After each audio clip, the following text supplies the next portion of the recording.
42% BC quota కోసం చలో Delhi. August 5, 6, 7 తేదీల్లో అస్థిన వేదికగా పోరాడాలని కేబినెట్ భేటీలో నిర్ణయం. 5న పార్లమెంట్లో వాయిదా తీర్మానం, 6న జంతర్ మంతర్ వద్ద ధర్నా, బిల్లులు ఆర్డినెన్స్ ఆమోదం కోసం 7న రాష్ట్రపతికి వినతి పత్రం అందజేత. రాష్ట్రపతిని కలవనున్న సీఎం, మంత్రులతో సహా 200 మంది బీసీ ప్రజాప్రతినిధులు.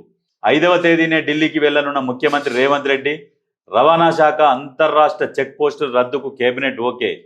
కోర్ తెలంగాణ అర్బన్ సిటీతో పాటు అన్ని మున్సిపల్ కార్పొరేషన్లో మైక్రో బ్రూవరీస్ ఏర్పాటుకు నిర్ణయం. బీసీలకు కేసీఆర్ తీరని ద్రోహం చేసిండు పొన్నం ప్రభాకర్. బిల్లుల ఆమోదానికి బీజేపీ, బీసీ ఎంపీలు కూడా కలిసి రావాలని సూచన. బీజేపీ ఎంపీలు ఎందుకు వస్తారు? రారు కదా, కేంద్రంలో ఉన్నదే వాళ్ళు. అక్కడ రారు, ఇక్కడికి వచ్చినాక ఇక్కడ కొట్లాడతాం, బీసీలకు మేము ఇంత ఇస్తాం అంత ఇస్తాం. ఇప్పుడు కాంగ్రెస్ పార్టీ ఏం చేస్తుంది? లోకల్ బాడీ ఎలక్షన్లు అవుతున్నాయి, దాంట్లో అయిన వాటికి మేము 42%కు సై అని అంటుంది కాంగ్రెస్ పార్టీ. కాంగ్రెస్ పార్టీ సిద్ధం అంటుంది 42% మేము ఇచ్చేస్తాం లోకల్ బాడీ ఎలక్షన్లలో. మిగతా పార్టీలు సపోర్ట్ చేస్తలేవు. మరి బీసీల మీద మరి మీకు చిత్తశుద్ధి, ప్రేమ ఉంటే మిగతా పార్టీలు ఎందుకు సపోర్ట్ చేస్తలేవు? అది కూడా కాంగ్రెస్ పార్టీ అన్నాక బీజేపీ అయినా మేము కూడా రెడీ. ఇక బీఆర్ఎస్ అయితే ఊసే ఎత్తుతలేదు.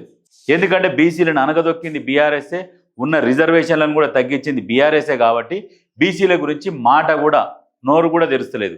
బీసీలకు రిజర్వేషన్ కనుక ఇస్తే కొంతమందికి వీళ్ళు ఎవరెవరికైతే ఇవ్వాలనుకున్నారో వాళ్ళకు తగ్గుతాయన్న ఆలోచనతోని నోరు కూడా మెదుపుతలేదు. ఇంకా జనాలు నమ్ముతారా? ఎందుకు నమ్ముతారు చెప్పు బీఆర్ఎస్ని? గతంలో దేశ్కీ నేత అన్నాడు. దేశ్కీ నేత అని చెప్పి మహారాష్ట్రకు పోయిండు. 600 కార్లు వేసుకొని మహారాష్ట్రకు పోయిండు. ఎవలయ్య జాగిరి, యువన్ సొమ్ము ఎవడు తింటాడు, ఎక్కడి కథ? పోయి దేశాన్ని ఏల్తాం, ఇటు కర్ణాటక, అటు మహారాష్ట్ర, అటు ఢిల్లీ, ఎక్కడెక్కడనో తిరిగిండు. లాస్ట్కి ఏమైంది? ఒక్క ఎంపీ సీటు కూడా గెలవకపోయా. ఒక్క ఎంపీ సీటు గెలవకుండా పోయి ఫామ్ హౌస్లో అయినాడు. దేశ్కీ నేత ఇప్పుడు ఫామ్ హౌస్కి నేత అయిండు. ఇంకా మళ్ళా ఆయన కొడుకు ఆ డ్రామారావు, ఆ డ్రామాలు మామూలుగా ఉండయి. ఏమన్నా అంటే మా అయ్య సావు నోట్లే తలకాయ పెట్టొచ్చు, సావు నోట్లే పెట్టొచ్చు. ఎడబెట్టిండి సావు నోట్లే తలకాయ పెట్టాలనుకున్నోడు అయాల జ్యూస్ తాగకపోవు, బాత్రూంలోకి పోయి ఇడ్లీలు కూడా తినకపోవు. తెలంగాణ ఉద్యమం ఆయన నికార్సైన నిరాహార దీక్ష చేయలే. ఆమరణ నిరాహార దీక్ష అన్నాడు కానీ నేను ఉపవాసం ఉండి దీక్ష చేయలే. ఆయన తిన్నాడు. అప్పుడున్న చుట్టూ ఉన్న తెలంగాణ ప్రజలకు కూడా తెలుసు. సరే ఉండని, ఏదో ఒకటి కొట్లాటైతే చూద్దాం వస్తుందా రాదా అన్న కాడికి ఉన్నాడు. కానీ తీరా లాస్ట్కు తెలంగాణ ఇయ్యొద్దనే ఉండే. ఎందుకంటే తెలంగాణ పేరు మీద అప్పుడు వసూళ్లు బాగా చేసుకున్నారు. ప్రతి ఒక్కరు ఆంధ్రాకి సంబంధించిన కంపెనీలు ఉండే. పోయేది కంపెనీల మీద పడేది, మేము దాడి చేస్తామని బెదిరియగానే మా మీద దాడి చేయొద్దు. షాపులు కూడా, బట్టల షాపుల కూడా పండించేది.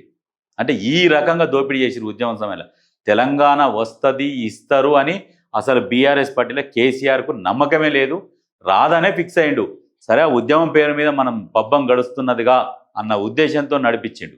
కానీ ఫైనల్గా చివరిగా ఒకరోజు పార్లమెంట్లో బిల్లు ప్రవేశపెట్టినప్పుడు కేసీఆర్ ఏడవైనప్పుడు ఏడ ఉన్నాడు? ఎవరు కొట్లాడిరు? పార్లమెంట్లో ఎవరు మాట్లాడిరు తెలంగాణ బిల్లు గురించి? అప్పటి జైపాల్ రెడ్డి మాట్లాడిండు. ఎందుకు ఇయ్యాలి తెలంగాణ అన్న దాని మీద ప్రజెంటేషన్ ఇచ్చిండు. 2 గంటలు అనర్గళంగా మాట్లాడిండు ఆపకుండా. మరి ఈయన అప్పుడు ఏడవైనాడు? ఈయన తెలంగాణ గురించి మాట్లాడడానికి ఈయన లేడు, ఫామ్ హౌస్లో అయినాడు. అయితే అప్పటికి ఆయన 2 గంటలు మాట్లాడినాక తెలంగాణ ఎందుకు ఇయ్యొద్దో చెప్పండి అంటే ఆంధ్ర ఎంపీలు ఒక 10 నిమిషాలు కూడా మాట్లాడలేకపోయారట. ఎందుకు? నిధులు, నియామకాలు, ఉద్యోగాలు, ఎన్ని రకాల నష్టం జరిగిందో, ప్రైవేటు సంస్థలు, ప్రైవేట్ కంపెనీలలో కూడా తెలంగాణకు ఎంత అన్యాయం జరిగిందో పూర్తిగా పూసగుచ్చినట్టుగా అప్పుడు పార్లమెంట్లో వివరిస్తే అప్పుడు దానికి ఇక డోర్లు వేసేసి క్లోజ్ చేసి బిల్లును అనౌన్స్ చేసింది సోనియా గాంధీ. ఆమెకు తెలుసు కూడా తెలంగాణ ఆంధ్ర విడిపోతే ఆంధ్రాల పార్టీ మొత్తం భూస్థాపితం అయిపోతుందని తెలిసి తెలంగాణను ఇచ్చింది.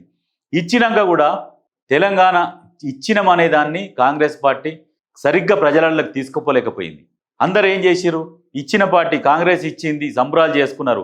కానీ అప్పుడున్న కాంగ్రెస్ నాయకులు తెలంగాణలకు కరెక్ట్గా తీసుకుపోలేకపోయేసరికి కేసీఆర్ ఏం చేసిండు? ఎమ్మటే బయటకు వచ్చి జై తెలంగాణ మేము సాధించిన నేను ఆమరణ నిరాహార దీక్ష చేసినందువల్లనే తెలంగాణ వచ్చింది అని చెప్పేసి ఇక మనసులను పెట్టి ర్యాలీలు తీపించి ఆయనకున్న కొన్ని పత్రికలను మేనేజ్ చేసి అట్లా ప్రచారం చేసుకున్నాడు. ఆయన బాగా లేనిది కూడా నేనే చేసినా, ఇది నా వల్లనే వచ్చింది అన్నది ఒకటి క్రియేట్ చేసుకున్నాడు.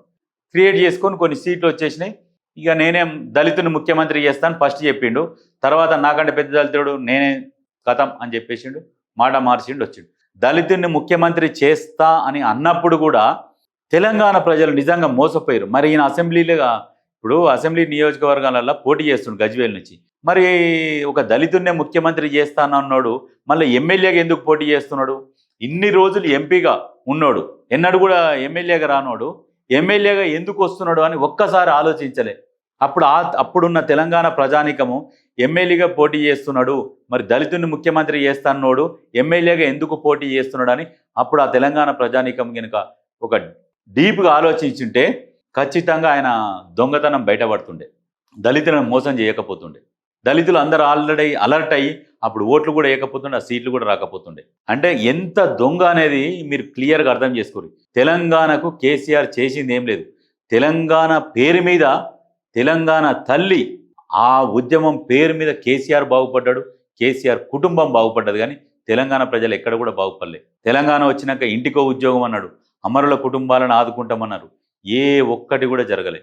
కొన్ని పథకాలు ప్రవేశపెట్టిండు, ఎందుకంటే పార్టీ కార్యకర్తల కోసం కొన్ని పథకాలు పెట్టుకొని నానా రకాలుగా ఎన్ని రకాల తెలంగాణను దోసుకోవాలనో అన్ని రకాలుగా తెలంగాణను దోసుకున్నాడు దొంగ.